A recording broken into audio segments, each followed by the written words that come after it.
Welcome to Current Situation, your weekly political pulse. I'm your host, Joshua Gale, alongside South Carolina State House Representative Jordan Pace. Every week, our goal is to help you navigate the complex world of politics through a biblically conservative perspective. Before we jump into tonight's conversation, let's take a moment to thank our sponsor. Are you a veteran, medical professional, or first responder? Hi, I'm Travis Walthall, your trusted home loan chap. And at Premier Nationwide Lending, I specialize in serving heroes just like you. Whether you're protecting lives or healing patients, you deserve a home that reflects your dedication. As a VA loan expert and a specialist in medical professional financing, I'm here to provide your mortgage solutions. Contact me today to begin your journey. Premier Nationwide Lending. Visit us at loansbypremier.com/hello/Travis-Walthall. NMLS ID 1864838. Equal housing lender. Call for additional cost information. Other restrictions may apply. In this episode, we are airing Representative Jordan Pace's recent appearance on the Popular Podcast CrossPolitic. CrossPolitic mixes the taboo formula of faith, culture, and politics to bring clarity of the gospel across America. They are a community of Christians who desire to see Lordship of Christ in every corner of our culture, reigning over every politician and changing every individual for our good and His glory. The hosts are pastors, deacons, and filmmakers who long to see our fallen and broken nation recognize Jesus as our Redeemer. Their hosts have interviewed notable presidential candidates such as Senator Ted Cruz and Dr. Ben Carson. They have written books, preached the gospel, made films, and they utilize every avenue possible to declare the gospel of our Lord to the whole world. To learn more, visit crosspolitic.com. Enjoy.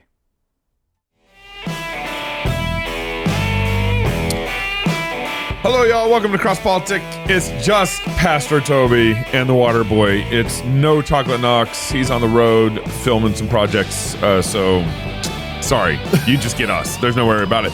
But that brings me to the fact that, join our club, support our pub, and make sure Knox doesn't leave us in the studio. There you go. There you go.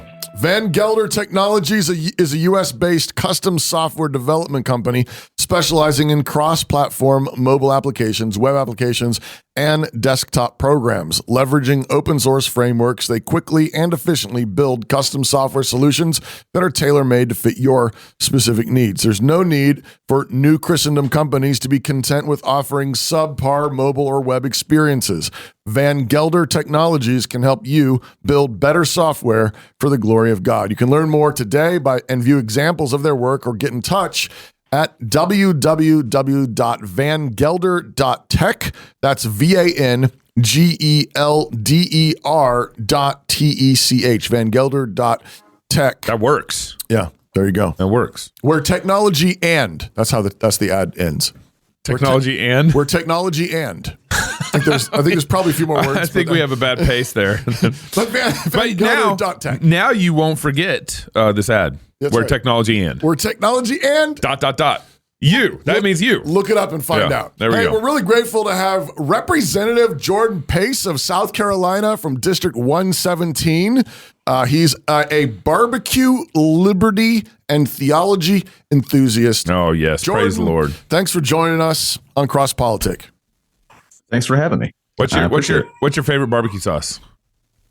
Oh man, there are South Carolina has 3 regional barbecue sauces, despite only having 5 million people. Yep. Vinegar, so my native mustard. Yep. Yeah. So in the Low Country, you got mustard. PD, you got vinegar. Yep. In the upstate, you got a tomato. And actually, if you go around Orangeburg, they have some weird fruit-based varieties. But no, thank you. I'm good with all of them. I will eat any smoked meat. I'm down. Is he right? Is he right or is he wrong?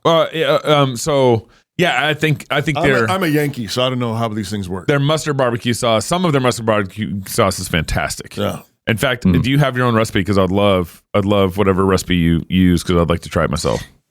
If you're gonna buy store bought, there's Maurice's in the Midlands is pretty famous. And really, any of the Bessinger brothers. There's like 4 of them. They're the mustard sauce. Yeah, because what I love to do mustard barbecue sauce on St. Louis ribs. Yeah, so good with a garlic powder, salt, pepper base rub. Yeah, that's not what this conversation was going to be about, Gabe. I was going to keep going on, but if you have your own personal recipe, seriously, I'd love to. I'm wanting to make. This summer is going to be a mustard barbecue summer for me. So Are you done now? Toby, do you have a question for Jordan? Yeah. Hey, if that baby's crying in the background, better be baptized. That's all.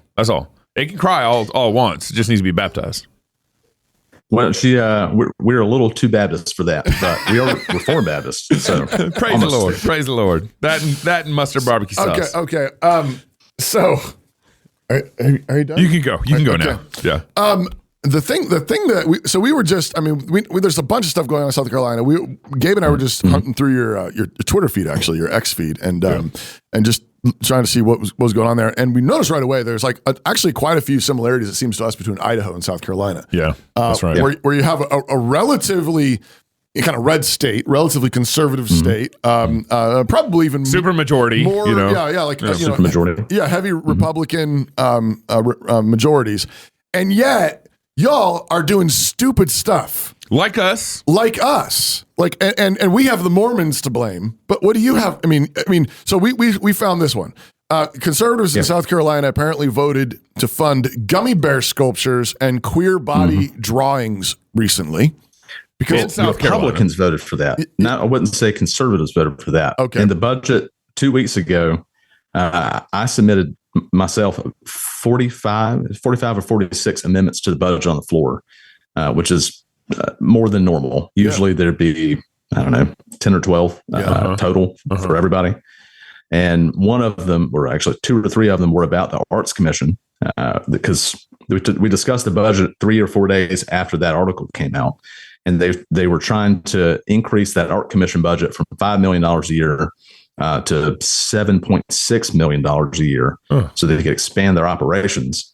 And I brought that up, that article specifically, shared it around and said, look, we have 500 plus bridges that are expiring.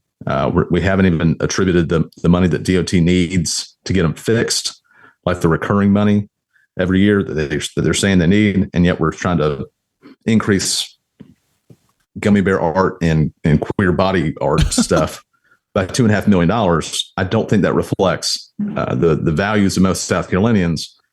Let's cut that. Not even really. I didn't even try to cut the Arts Commission. I just said, let's keep it at $5 million and take that $2.5 million along with some others and move it into roads. And they said, no, we're not going to do that. So why? I mean, why are Republicans in South Carolina voting for this stuff? Why are they not saying, "Oh, that was in that bill. We don't want to increase funding for queer body drawing"? I mean, why are Republicans not? I mean, in South Carolina, right? So the misconception there is that we're run by conservatives. We're not. We're run by the unit party. It's the moderate Republicans, and then the Democrats form a working majority in the state. Wow. Where on the Ways and Means Committee, for example, the subcommittee that came through the Arts Commission came through the Economic Development Subcommittee, which is chaired by a Democrat. Even though we have a supermajority of Republicans in the House, we've got 2 Ways and Means subcommittees that are chaired, and a majority of that subcommittee is run by Democrats. Wow, it makes no sense to me. No, part of it is, a huge part of that. That we saw at the very beginning of last year was the growth of the Freedom Caucus Network, which I know you all have a pretty strong faction of that in Idaho. Yeah, and it's growing. Yep. Heather Scott. Yeah. Yep. We had 13 at launch. We're up to 16. I think we're going to have more, but just our existence really has in many ways pushed things in the right direction.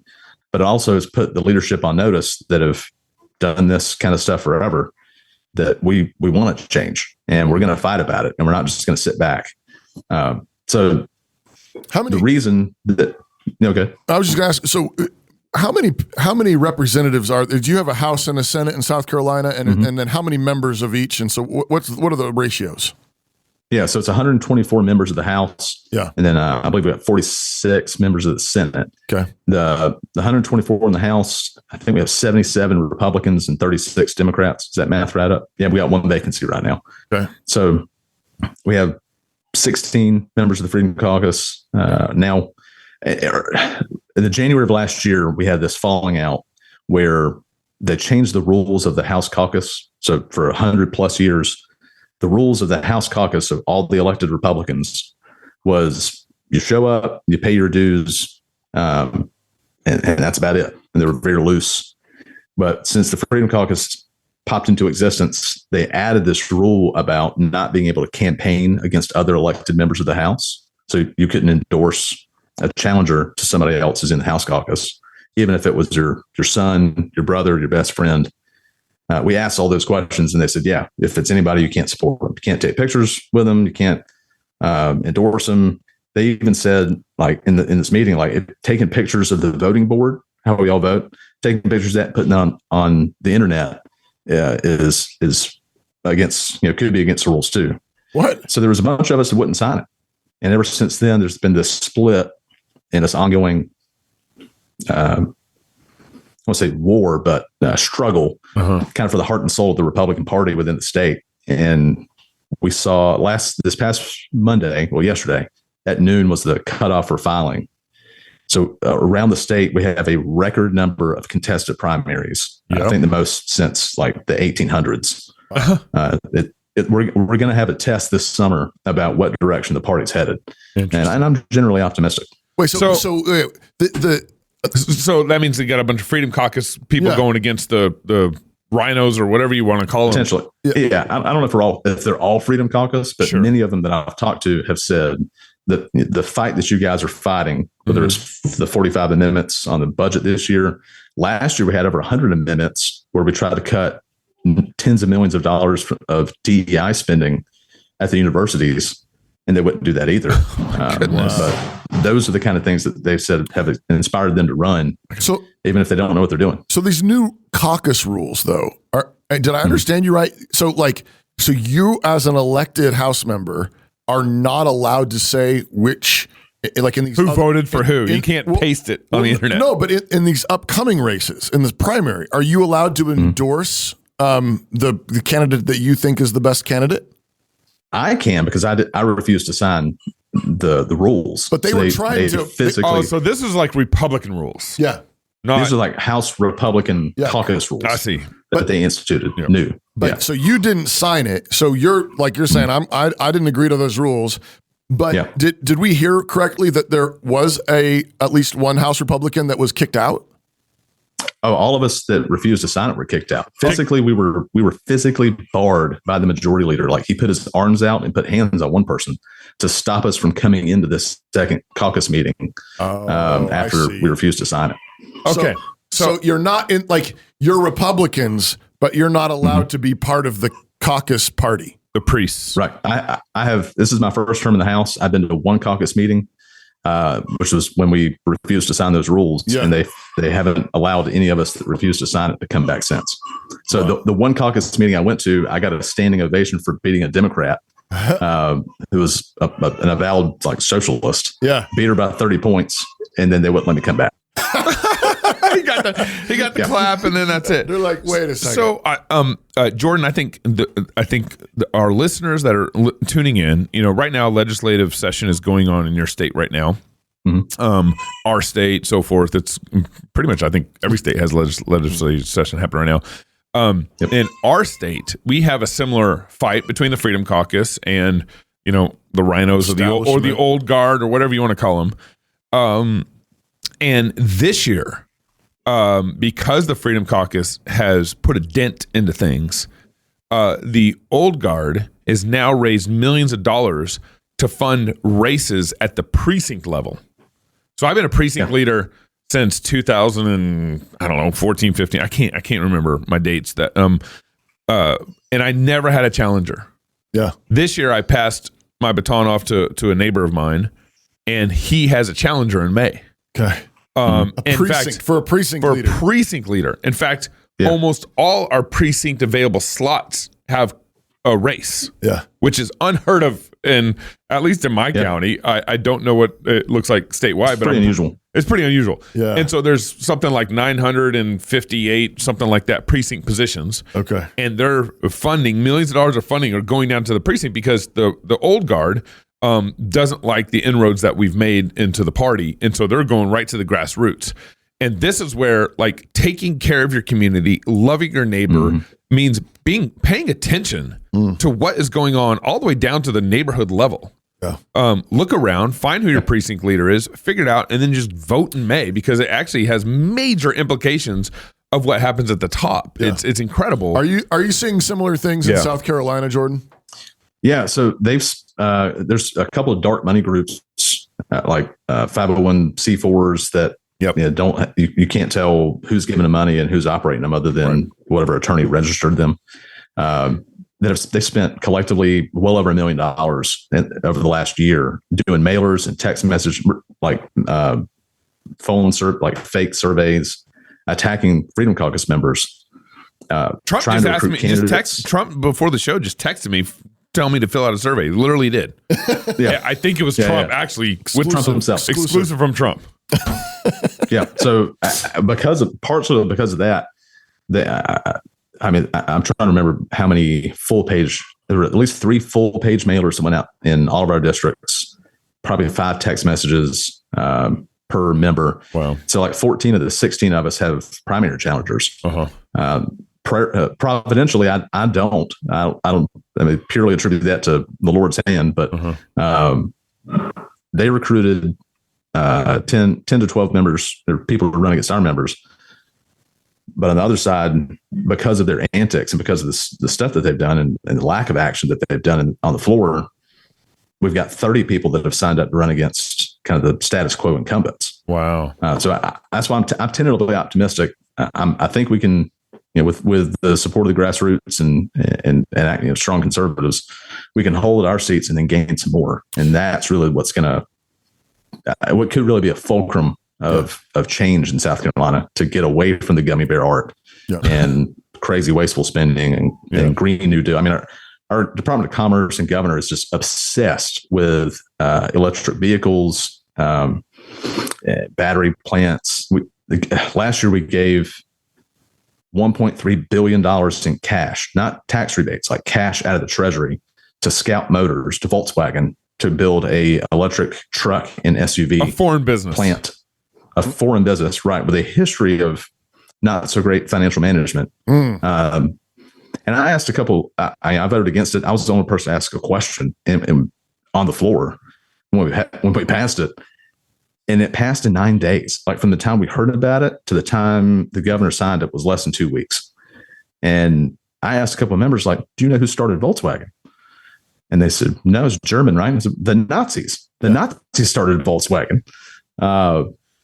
Do you know about the billions of dollars of fines that they've got from the EU and the US, and they still haven't paid all those off?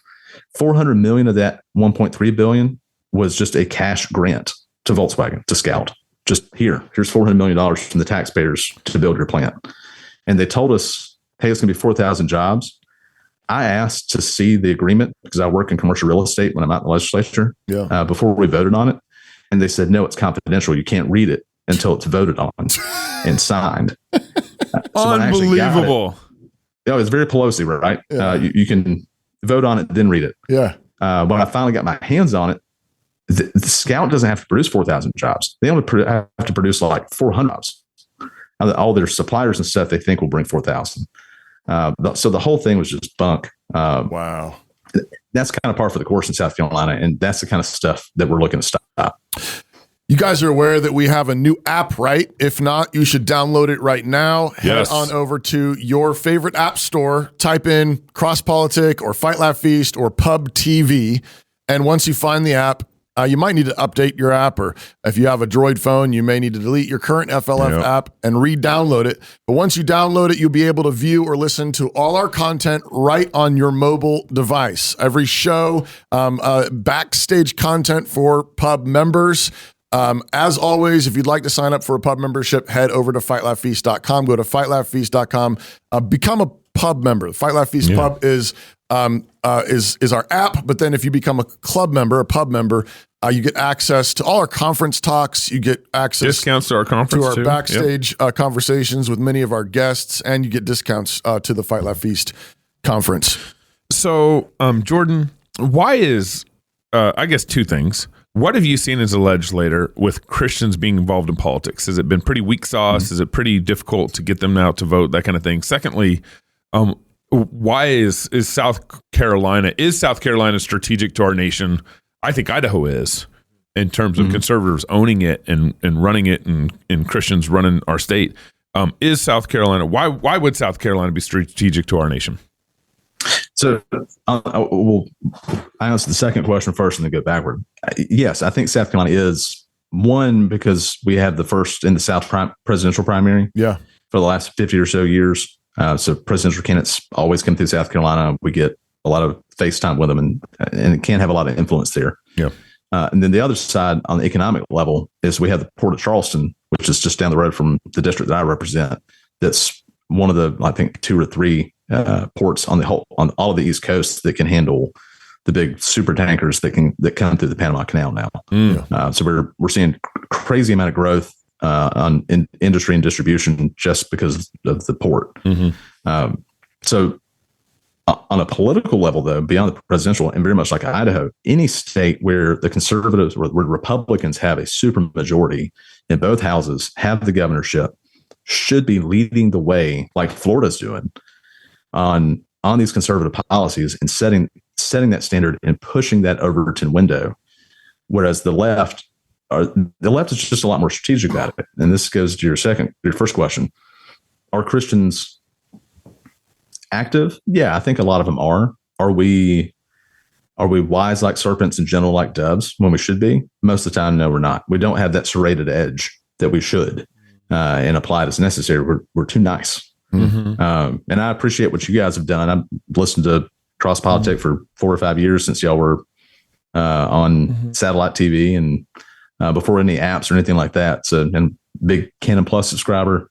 The stuff that y'all are doing are helping intellectually Christians all over the country in pushing that narrative and pushing that over to window, because the left's good at it. The left, and they use all these rules for radicals for the last half century very effectively. We have a better playbook in the Bible that we should be using, that historically Christendom has used, and we shouldn't be ashamed of it, and we should put it into practice. Is this better for everybody? Yeah. One of the things that the left has done, I think, is they've understood the necessity of discipleship. I think maybe far better than we have, which is silly and insane, since the Bible is all about discipleship. But I mean, the left captured, the sort of long march through the institutions that the cultural Marxists, envisioned, and basically said, if we want to take this country, we got to take the schools. And then from the schools, we're going to take the other public institutions. We're going to take the family, and we're going to establish a kind of culture that then is going to produce a certain kind of political fruit. And in many respects, they did that. They called that shot, and they've done that. And so we're behind the 8 ball in a lot of ways. And so a lot of what we see, I think, in Idaho and South Carolina are the fruit of that, where a lot of our churches, a lot of our families, like, we are being discipled by Netflix. We are being discipled by Disney. Public schools. We are being discipled by the government schools. Yeah. And so obviously we've got it. So we've got kind of a 2-front war where we've got to go to the state house, and we've got to stop the worst stuff from getting passed and offer the by conservatives, apparently Republicans. Yeah, exactly. But at the same time, we've got to be reversing the discipleship process and planting a lot of seeds, raising our children in the nurture and admonition of the Lord, establishing a Christian community and church centered community, worship centered communities. What's the state, what's the cultural state of South Carolina, and how do you see that playing into the task in front of you? Yeah. So geographically, South Carolina's, much like our barbecue sauces, is got some distinctions. Yeah. On the coast where I'm at, and up into like Myrtle Beach, we have this huge, crazy huge influx of folks from up north and some from out west, but mostly up north that have trying to get away from the crazy. Yeah. I think a lot of that's a result of COVID, whether they're moving their kids down, their homeschool families, or they're just retired or close to retired and want to be done with it. Those folks surprisingly have been the most active politically, and particularly the ones that are believers. Yep. They get down here thinking this is like conservative paradise when it's not. And once they kind of are aware of that, they're the ones that I've seen jump into the fight the most to stop us from progressing to the crazy. In the upstate where I'm from originally, politics is much more of a common kitchen table issue. So it's much more raucous and fractious, and maybe that's where I get it from, just being engaged more. That I think is still holding on to that more than the rest of the state. I honestly blame a lot of it on a lot of the apathy on this, the neo-pietism of, this isn't our home. We're just here to either till the rapture comes in 1988, even though it didn't, or we're not getting involved. We're just going to be very pious and live our lives and kind of off to ourselves. That I think is more to blame for the local, like for the people that are from here, on the apathy more than anything else.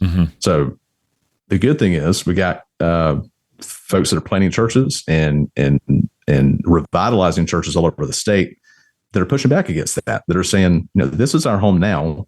When the new heavens and the new earth are coming, but our job isn't just to wait for those to come. Our job is to spread the gospel. Like we've done it before, we can do it again. That is the playbook. So I'm optimistic there too on the cultural sense. But politically and culturally, I think we're heading the right direction. I got one last question here. Me and Toby and Knox went and spoke at a conference down in Lafayette, Louisiana, and I remember driving around Lafayette. There's towns around Lafayette. Lafayette's probably the biggest town, but I remember driving around in Lafayette and some of the surrounding towns, and just thinking like, man, how strategic is rural America to take over? There's where we were at. There's a lot of buildings that were abandoned. And so the access and ability to buy buildings. Now there's a large workforce there. Part of the problem with the workforce though, there is that a lot of them have been co-opted by government funds, government social welfare and stuff like that. Programs. But there's, but disciple them and you got a workforce right there. And so it seems to me a lot of like rural America is actually far more strategic than we realize. Building businesses, taking over towns, revitalizing what was once there, planting churches, all that stuff. I mean, is that kind of like, in contrast, a lot of our cities are just taken over by the liberals. Right. And of course we don't abandon the cities either, but it just seems like there's some really strategic opportunities right now in some of these smaller cities, like we're in Moscow, stuff like that. How do you see that landscape there in South Carolina? Yeah, I think we're starting to organically do that. I've got younger-ish pastor friends of mine. I went to Charleston Southern University, so I got a political science and religion degree. I'm the world's worst dinner guest. It's the only two things I'm going to talk about. But a lot of the guys who went on to seminary that are now pastors, they're in their 30s and 40s, are now moving out to those not quite suburbs, right past the suburbs, where it is still affordable to live and to really have a lot of impact per time and dollar spent. To get ahead of the growth, because we know where the growth's going. It's going to go up the interstates, it's going to go up the highways, and establish there, whether it's Christian schools or just strong disciple-making churches, right? And having a big impact. And I'm very encouraged by that. A lot of those guys, we were in college, we were reading, the Ligon Duncans and the Tim Kellers and Why Cities Matter. I mean, I've got it somewhere behind me on the bookshelf, right? And they do matter, like you said, but if you have limited resources, you can apply those resources a lot more effectively and a lot more efficiently in those kind of areas. That's good. We're starting to. That's good. Okay. So we're going to end the segment. Do you got a couple more minutes? Yeah, sure. All right. You just said Ligon Duncan. And so I just feel like we need to ask a question around that. We should ask. There's a question there somewhere. There's a question there, and maybe Tim Keller too. I mean, related. I mean, I'd like to hear maybe some of that. where can people go to follow you, Jordan, or track with what you're doing there in South Carolina? Yeah, so two places, jordanpace.com. Particularly if you live in South Carolina, I do an email newsletter about what's going on in the State House. I usually try to do it every 2 weeks. Jordan Pace, P-A-C-E. Jordan, P-A-C-E. Yep. And then we also, a friend of mine who I'm Reformed Baptist, he's of the more charismatic Pentecostal variety. We started a podcast very similar to you guys, but South Carolina specific, about how politics and faith intersect, called The Current Situation. So if you go to currentsituationpodcast.com, you can follow that along there. Awesome. Well, hey, thank you so much for coming on. We appreciate it. We'll see you in the backstage here in a minute. Sure. So if you're single, get married. You're married, have kids. If you have kids and they're crying in the background because they want to get baptized, that's why they're crying. Yeah. You should go baptize them. Yeah. Until tomorrow, love God with all your heart, soul, mind, and strength. Love your neighbor as yourself. Go fight, laugh, and feast. This is CrossPolitic without Knox.